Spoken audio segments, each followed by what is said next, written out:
कहानी शुरू होती है झारखंड के एक सुदूर रहस्यमय गांव डुमरिया से। यहाँ का जीवन बाकी दुनिया से कटा हुआ है। घने जंगल, टूटे फूटे मंदिर और पुरानी रीतियों के बीच लोग आज भी अंधविश्वास और देवताओं के डर में जीते हैं। एक डॉक्यूमेंट्री टीम दिल्ली से यहाँ पहुंचती है।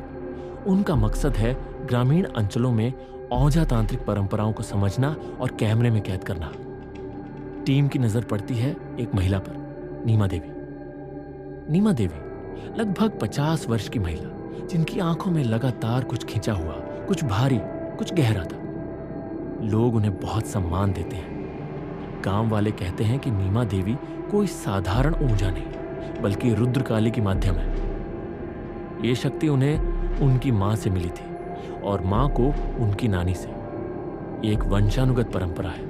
हर पीढ़ी में एक महिला चुनी जाती है जिसे देवी प्रवेश करती है और उसी के माध्यम से गांव की बुरी शक्तियों को दूर किया जाता है। नीमा देवी महीने में एक बार गांव के पुराने मंदिर में जाती है, जहां वो ट्रांस में चली जाती है और लोग अपनी समस्याएं उनके आगे रखते हैं। देवी का स्वर नीमा की आवाज में उतरता है, कभी करुणा से भरा, कभी रौद्र रूप में। डॉक्यूमेंट्री टीम इन सबको फिल्माने लगती है। पहले तो उन्हें यह सब लोक कथा जैसा लगता है, लेकिन फिर कुछ ऐसा होता है जो उनकी सोच की सीमाओं को तोड़ देता है।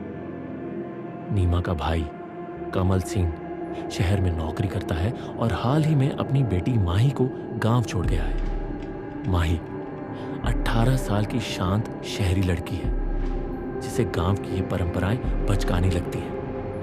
लेकिन गांव में आने के कुछ ही दिनों में उसके हाव भाव बदलने लगते हैं। एक दिन वो रात को बिना किसी को बताए जंगल की ओर चली जाती है और अगली सुबह जब मिलती है तो उसके पैरों में कांच के टुकड़े चुभे होते हैं। पर वो न दर्द महसूस कर रही है, न खून बह रहा है। घर में रखे पूजा के कमरे में वो खुद को शिवलिंग पर लौटते हुए पाई जाती है और उसकी आंखों से खून की तरह लाल आंसू बहते हैं। नीमा देवी को जल्द ही समझ आ जाता है कि माही पर किसी और शक्ति का प्रभाव है, लेकिन वो भ्रम में है कि ये देवी रुद्रकाली की ही शक्ति है जो अब माही को चुन रही है। लेकिन रातें और भी अजीब होती जा रही हैं। माही जोर जोर से अजनबी भाषाओं में बोलती है। दीवारों पर कुछ खुदा हुआ मिलता है जो किसी प्राचीन भाषा से मिलता जुलता है। गांव के जानवर जैसे माही के सामने आते ही कांपने लगते हैं और कई तो मर भी जाते हैं। गांव की एक औरत जो माही के सामने कुछ बोलने जाती है, अचानक चिल्ला उठती है और बेहोश हो जाती है। डॉक्यूमेंट्री टीम के कैमरे में नीमा देवी के पीछे एक छाया कैद होती है, 3 सिरों वाली, मानो कोई छवि हो लेकिन जिंदा। नीमा घबरा जाती है। वो महसूस करती है कि कुछ बहुत गलत हो रहा है, ये देवी नहीं है। वो अपने दिमाग में देवी से प्रार्थना करती है, लेकिन भीतर से जवाब आता है, तू अब माध्यम नहीं रही। वो आ चुका है। गांव के एक तांत्रिक रमाकांत, जो नीमा से ईर्ष्या रखता है, धीरे धीरे सामने आता है। वो बताता है कि नीमा की नानी ने 100 साल पहले एक अपवित्र आत्मा विरजासुर को एक अनुष्ठान से बांध दिया था। यह आत्मा देवियों से लड़ने वाली राक्षसी शक्ति थी, जिसे एक बार खुल जाने के बाद कोई नहीं रोक सकता। रमाकांत ने उसी आत्मा को आजाद कर दिया है, बदले के लिए और नीमा की शक्ति को खत्म करने के लिए। अब नीमा जानती है कि यह सिर्फ माही की रक्षा की बात नहीं, पूरे गांव की आत्मा पर संकट है। वो एक अंतिम अनुष्ठान की तैयारी करती है, जिसे केवल सच्चा माध्यम ही पूरा कर सकता है। गांव के बीच बने पुराने बटवृक्ष के नीचे रात में चक्रव्यूह बनता है। चारों तरफ त्रिशूल, नींबू, रक्त से सने धागे और 5 बलियों की भेंट रखी जाती है। माही को उस चक्र में बैठाया जाता है। उसकी आंखें अब इंसानों की नहीं रही, सफेद, निर्जीव, लेकिन जलती हुई। नीमा देवी देवी का आह्वान करती है, गाते हुए, कांपते हुए तांत्रिक मंत्रों के बीच खुद को काटती है। माही के अंदर से आवाज आती है, तेरी देवी अब सो रही है। अब तेरी पुकार मुझ तक पहुंचती है। मैं वही हूं जिसे तेरी नानी ने जंजीरों में बांधा था और तू मुझे फिर से जगा रही है।